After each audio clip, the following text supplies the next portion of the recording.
He alerted me to the existence of Kinsey's work.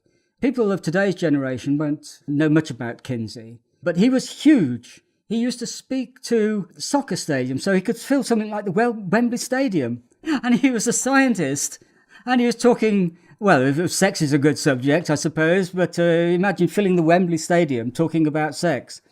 And the reason he was able to do that was because of his landmark studies, and that's an overused word, but nevertheless I'll use it because it's true, in the late 1940s. And these had massive publicity. Now, Alfred Kinsey started his work with bees, or gall wasps to be more accurate, which are tiny little things.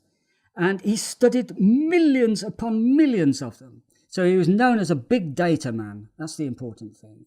So he was a biologist, and he was thought to be safe as someone to handle a study of sex because he was married and he was, sort of a proper person to be doing this sort of thing.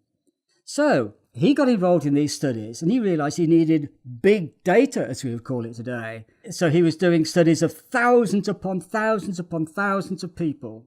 And he had very, very detailed interviews which drew out their sex lives. And unlike previous people who would talk on these things, he would not assume anything.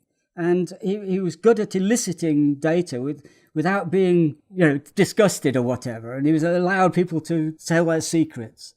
And what it amounted to was the amazing revelation, as it seemed then, that there was, around about 10% of men had homosexual experience and a lot of extramarital sex and so forth. And early on, the publicity centered around those themes. But what attracted me was the fact that he also studied sexual interactions of all kinds. He was not moralistic at all. And so he was brave enough to look into sexual relationships between adults and children, but also children's sexual behaviour among themselves. Now, right from the time of Freud, it had been academically respectable to mention children's sexuality in a way which it is becoming harder to do now, actually. But Freud acknowledged children's sexuality. It was integral to his whole theory. With Kinsey, it wasn't just theory, it was data.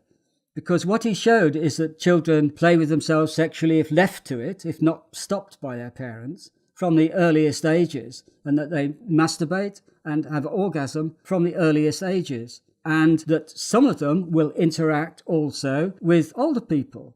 And it's not necessarily seen by them as oppressive or as molestation, which does happen, but it's not the whole scene. And so this came as a revelation to me because I'd been brought up in a household which, however loving my parents were, and they were good parents, growing up in a slightly prudish household where, sex was considered not the thing to talk about, it came as a revelation to me that kids would be this way.